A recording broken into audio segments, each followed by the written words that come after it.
Le ministère de l'Amour était le seul réellement effrayant. Il n'avait aucune fenêtre. Winston n'y était jamais entré et ne s'en était même jamais trouvé à moins d'1 kilomètre.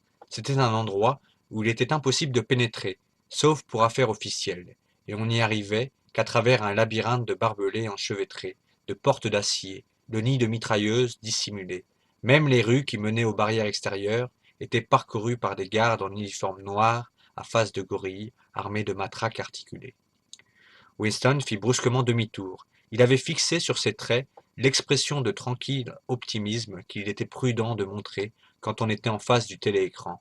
Il traversa la pièce pour aller à la minuscule cuisine. En laissant le ministère à cette heure, il avait sacrifié son repas de la cantine. Il n'ignorait pas qu'il n'y avait pas de nourriture à la cuisine, sauf un quignon de pain noirâtre qu'il devait garder pour le petit déjeuner du lendemain.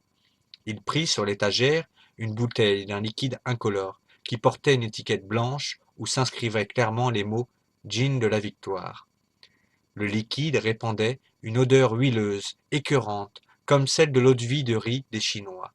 Winston en versa presque une pleine tasse, s'arma de courage pour supporter le choc et avala le gin comme une médecine.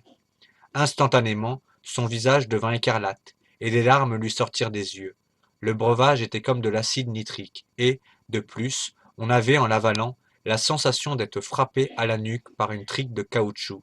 La minute d'après, cependant, la brûlure de son estomac avait disparu, et le monde commença à lui paraître plus agréable.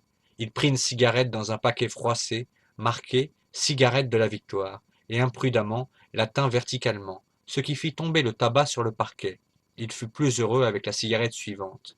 Il retourna dans le living-room et s'assit à une petite table qui se trouvait à gauche du téléécran.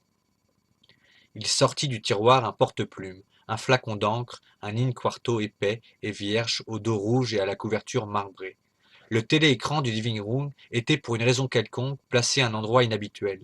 Au lieu de se trouver, comme il était normal, dans le mur du fond, où il aurait commandé toute la pièce, il était dans le mur plus loin, plus long, qui faisait face à la fenêtre. Sur un de ses côtés, là où Winston était assis, il y avait une alcôve peu profonde qui, lorsque les appartements avaient été aménagés, était probablement destinée à recevoir des rayons de bibliothèque. Quand il s'asseyait dans l'alcôve, bien en arrière, Winston pouvait se maintenir en dehors du champ de vision du téléécran. Il pouvait être entendu, bien sûr, mais aussi longtemps qu'il demeurait dans sa position actuelle, il ne pourrait être vu. C'était l'aménagement particulier de la pièce qui avait en partie fait naître en lui l'idée de ce qu'il allait maintenant entreprendre. Mais cette idée lui avait aussi été suggérée par l'album qu'il venait de prendre dans le tiroir.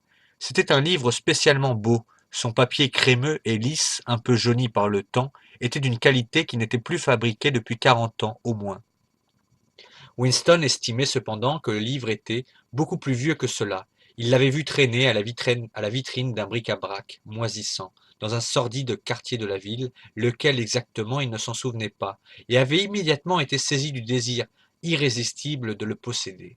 Les membres du parti, normalement, ne devaient pas entrer dans les boutiques ordinaires. Cela s'appelait acheter au marché libre. Mais la règle n'était pas strictement observée, car il y avait différents articles, tels que les lacets de souliers, les lames de rasoir, sur lesquels il était impossible de mettre la main autrement. Il avait d'un rapide coup d'œil parcouru la rue du haut en bas, puis s'était glissé dans la boutique et avait acheté le livre 2,50 $. Il n'avait pas conscience, à ce moment-là, que son désir impliqua un but déterminé. Comme un criminel, il avait emporté dans sa serviette ce livre que, même sans aucun texte, était compromettant.